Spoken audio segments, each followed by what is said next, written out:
하나님, 예배드리게 하셔서 감사합니다. 마음과 정성을 다해 예배할 수 있도록 저의 마음과 생각을 지켜주세요. 예수님의 이름으로 기도합니다. 아멘.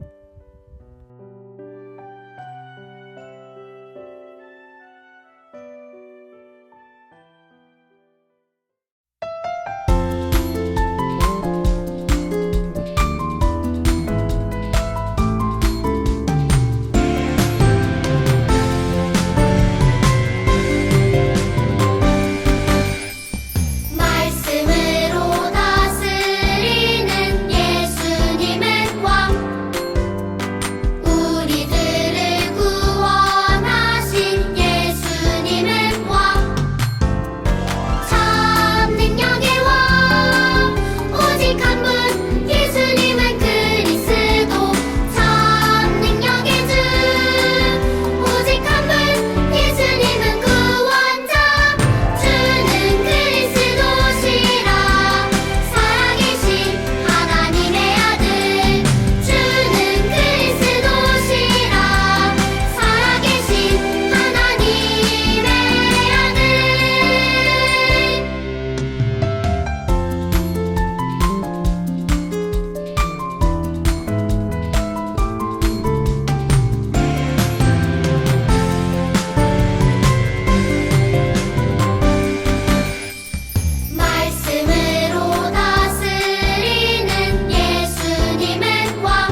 사랑의 하나님, 오늘 예배드리게 해주셔서 감사합니다. 요즘 들어 코로나 때문에 온라인 예배를 드리는 친구들이 있는데 이제 온라인 예배가 없어지고 이제 온라인 예배를 드리는 친구들도 현장 예배를 나와 다 같이 예배할 수 있게 도와주세요. 그리고 곧 있으면 이제 한 학기가 끝납니다. 한 학기 동안 지켜주셔서 감사하고, 그리고 김은아 사모님이 설교 말씀 해주시는 거 친구들이 잘 기억하고 오랫동안 기억할 수 있게 해주세요. 예수님의 이름으로 기도합니다. 아멘.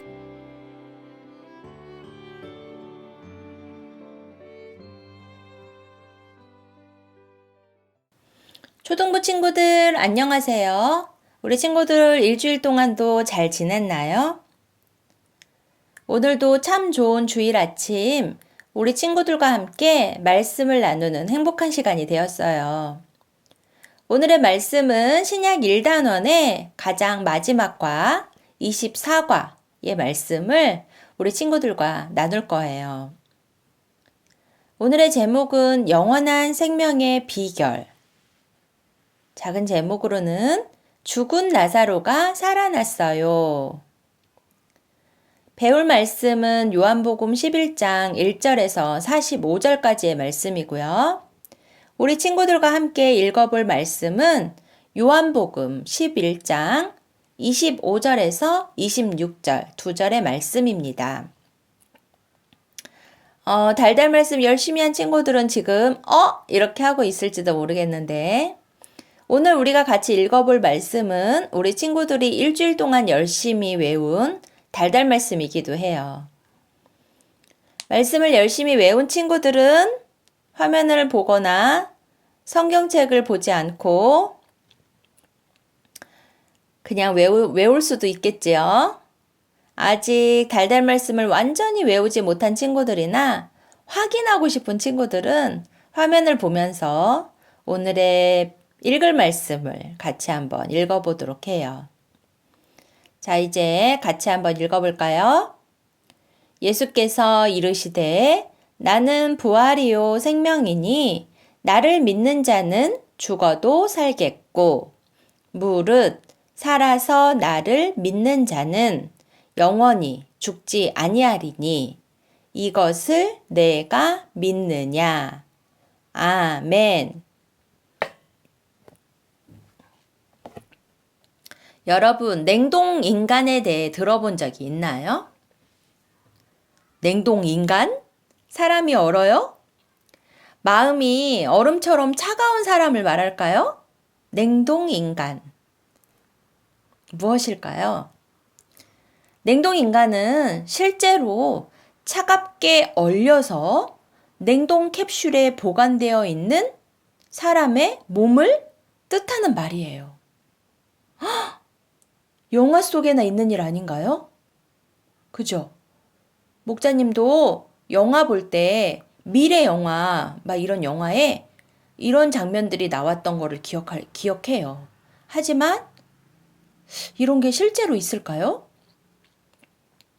왜 사람의 몸을 얼려서 보관을 할까요? 냉동 인간은 현재의 의학 기술로 고칠 수 없는 병을 앓는 사람을 냉동시켰다가 아주 먼 미래에 해동시켜서 치료를 받게 하겠다는 생각에서 시작되었대요.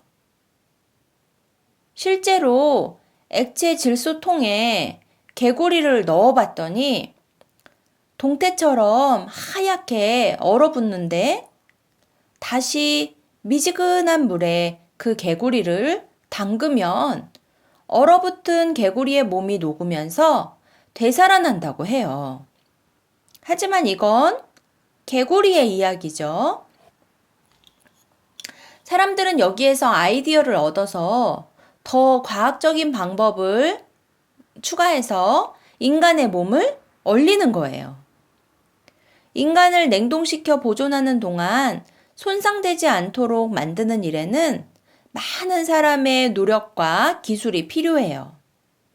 그래서 냉동 인간이 되려면은요, 수십억 원이 넘는 돈을 내야 된대요. 나 냉동 인간으로 만들어주세요. 이러면 내가 돈을 뭐 몇만 원, 몇십만 원이 아니라 수십억 원, 수십억 원을 가지고 가서 해주세요. 이렇게 해야 된대요.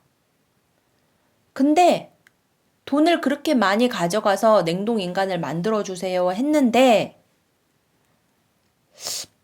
사실 아직 냉동인간이 실제로 깨어나서 다시 살아난 사례는 없대요. 그런데도 사람들은 언젠가 과학기술이 더 많이 발전하면 다시 살아날 수 있을 것이라는 기대를 가지고 냉동인간이 되려는 사람들이 있대요. 더 놀라운 건 지금까지 전 세계에 냉동 캡슐에 보관되어 있는 냉동인간이 진짜로 있는데 약 450명 정도가 실제로 냉동인간인 상태로 캡슐 안에 보관이라고 해야 되나요? 되어 있대요. 정말 놀라운 이야기죠. 목사님 깜짝 놀랐어요. 냉동인간이 깨어나서 다시 되살아나는 일이 정말로 가능할까요? 현재 대부분의 과학자들은 냉동인간이 다시 깨어나는 것은 불가능하다고 말해요. 하지만 과학기술이 어떻게 발전할지 모르기 때문에 희망을 가지는 과학자도 있어요. 냉동인간이 정말로 새로운 생명을 얻을 수 있을지 없을지 정확한 것은 아주 먼 미래에 가봐야 알 수 있겠죠. 그렇지만 하나님의 자녀인 우리에게는 냉동인간이 다시 깨어나는 일이 그리 중요하지 않아요. 왜냐하면 냉동인간이 미래에 깨어날 수 있다고 해도 그 사람은 언젠가 다시 죽을 수밖에 없기 때문이에요. 그래서 사람들은 영원히 사는 것에 관심을 갖고 그 방법을 찾고 싶어 하죠. 하지만 영원히 살았던 사람이 있어요, 없어요? 없죠. 사람은 모두가 다 죽게 되어 있어요. 영원히 살고 싶어 하는 사람들. 하나님은 이미 영원히 사는 것에 대한 비밀을 성경을 통해 우리에게 가르쳐 주셨어요. 그럼 우리가 영원한 생명을 얻어 하나님 안에서 살아가려면 어떻게 해야 하는 걸까요? 이 질문에 대한 답이 바로 하나님의 말씀에 있어요. 예수님의 이야기를 통해 하나님은 우리에게 이렇게 말씀하고 계시네요. 함께 읽어볼까요? 영원한 생명을 주시는 예수님을 믿으라. 예루살렘 가까이에 베다니라는 마을이 있었어요. 그 마을에는 마르다랑 마리아, 그리고 그녀들의 오빠 나사로가 살고 있었어요. 이들은 예수님이 아주 사랑하시는 남매들이었어요. 그런데 어느 날 안타깝게도 나사로가 큰 병에 걸려서 죽을 위기에 처하게 되었어요. 그래서 마르다와 마리아는 사람을 급히 예수님께 보내서 도움을 청했어요. 나사로의 병을 고칠 능력이 예수님께 있다고 믿었기 때문이죠. 예수님, 예수님이 사랑하시는 나사로가 병이 들었습니다. 빨리 오셔서 나사로를 고쳐주세요. 사람들은 예수님이 나사로를 고쳐주시기 위해 곧바로 베다니로 달려가실 거라고 생각했어요. 나사로에겐 1분 1초가 아주 소중한 위급한 상황이었기 때문이에요. 하지만 예수님은 바로 달려가시지 않고 계시던 곳에서 심지어 며칠을 더 머무셨어요. 예수님이 이제 베다니로 출발해서 베다니 마을 입구에 도착하셨을 때 안타깝게도 나사로는 이미 죽어 장사까지 모두 지낸 뒤였어요. 슬퍼하며 울고 있던 마르다는 예수님이 오신다는 소식을 듣고 마을 입구로 가서 예수님을 맞이하며 말했어요. 예수님, 예수님이 여기 계셨더라면 우리 오빠가 죽지 않았을 거예요. 그러자 예수님이 말씀하셨어요. 내 오빠가 다시 살아날 것이다. 마르다가 대답했어요. 네, 예수님. 언젠가 마지막 날이 되면 오빠가 다시 살아날 것을 저도 알아요. 예수님은 나사로를 다시 살리는 능력이 예수님께 있다는 의미로 말씀하셨지만 마르다는 예수님의 말씀을 제대로 이해하지 못하고 이렇게 대답한 거예요. 그러자 예수님이 말씀하셨어요. 나는 부활이며 생명이란다. 나를 믿는 사람은 죽어도 살 것이며 누구든지 살아서 나를 믿는 사람은 영원히 죽지 않을 것이다. 말씀을 마치시고 예수님은 사람들과 함께 나사로의 무덤으로 가셨어요. 나사로의 무덤은 큰 돌로 굳게 닫혀 있었어요. 그리고 나사로가 죽은 지 4일이나 되어서 이미 시체 썩는 냄새가 나고 있었어요. 나사로는 확실히 죽어서 무덤에 장사된 거예요. 예수님은 사람들에게 무덤의 문을 열라고 말씀하셨어요. 사람들은 예수님의 말씀을 이상하게 여겼지만 그래도 말씀대로 돌을 옮겨 무덤 문을 열었어요. 예수님은 하나님께 기도하신 후 열린 무덤을 향해 큰 소리로 말씀하셨어요. 나사로야, 나오너라! 그러자 놀라운 일이 일어났어요. 장사 지낼 때 얼굴을 수건으로 싸고 손발을 흰 천으로 묶었던 모습 그대로 나사로가 무덤에서 나오는 것이었어요. 사람들이 급히 수건과 천을 풀자 정말 다시 살아서 걸어다니는 나사로의 얼굴과 몸을 이전과 같은 모습으로 볼 수 있었어요. 분명 죽어서 무덤에 장사되었던 나사로가 예수님의 말씀대로 다시 살아나서 걸어다니는 모습을 보며 사람들은 깜짝 놀랐어요. 그리고 예수님이 진정한 생명을 주시는 분임을 믿게 되었어요. 여러분, 오늘 성경 이야기가 시작되는 부분에서 우리가 궁금하게 여긴 것이 있어요. 예수님은 나사로가 심각한 병에 걸렸다는 소식을 들으시고도 왜 빨리 가서 고쳐주지 않고 며칠을 더 기다리셨을까요? 바로 이 일을 통해 예수님이 영원한 생명을 주시는 분인 것을 알려주시기 위해서였어요. 그리고 예수님은 그분을 믿는 사람은 죽어도 살고 살아서 믿는 사람은 영원히 죽지 않을 것, 곧 영생을 얻게 될 것이라고 가르쳐 주셨어요. 영원한 생명을 얻는 유일한 방법이 바로 오늘 배운 이 말씀에 있는 거예요. 우리가 예수님을 믿으면 예수님은 우리에게 영원한 생명을 주세요. 그래서 우리는 언젠가 죽더라도 예수님이 다시 오시는 그날 모두 살아날 거예요. 영생은 단지 죽지 않고 영원히 사는 것만을 뜻하지는 않아요. 영생은 하나님이 주시는 생명을 누리며 사는 거예요. 하나님이 주시는 많은 복을 누리며 예수님과 함께 사는 것, 그것이 바로 영생이에요.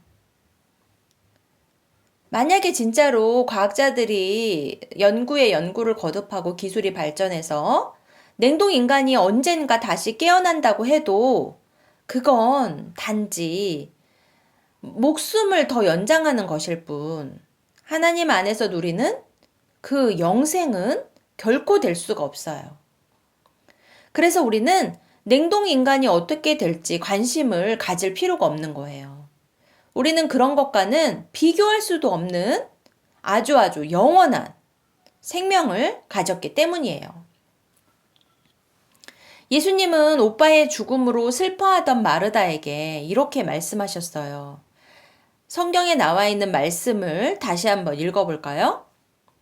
예수께서 이르시되 나는 부활이요 생명이니 나를 믿는 자는 죽어도 살겠고 무릇 살아서 나를 믿는 자는 영원히 죽지 아니하리니 이것을 내가 믿느냐.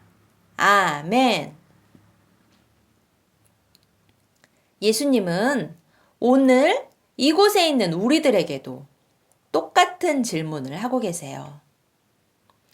여러분은 나사로를 다시 살리신 예수님이 우리에게도 영원한 생명을 주시는 것을 믿고 있나요? 그리고 예수님을 믿으면 십자가에 달려 죽으셨다가 부활하신 예수님처럼 영원한 생명을 얻게 될 것을 믿나요? 여러분 모두 예수님이 부활과 생명이심을 믿는 하나님의 자녀가 되길 축복해요. 오늘 말씀을 마음에 새기며 우리 다 함께 외쳐볼까요? 영원한 생명을 주시는 예수님을 믿으라. 기도하겠습니다. 하나님, 예수님을 믿어 영원한 생명을 얻게 해주셔서 참 감사합니다. 예수님이 영원한 생명을 주시는 하나님의 아들이심을 언제나 기억하며 예수님과 함께 사는 우리가 되게 해주세요. 예수님의 이름으로 기도합니다. 아멘.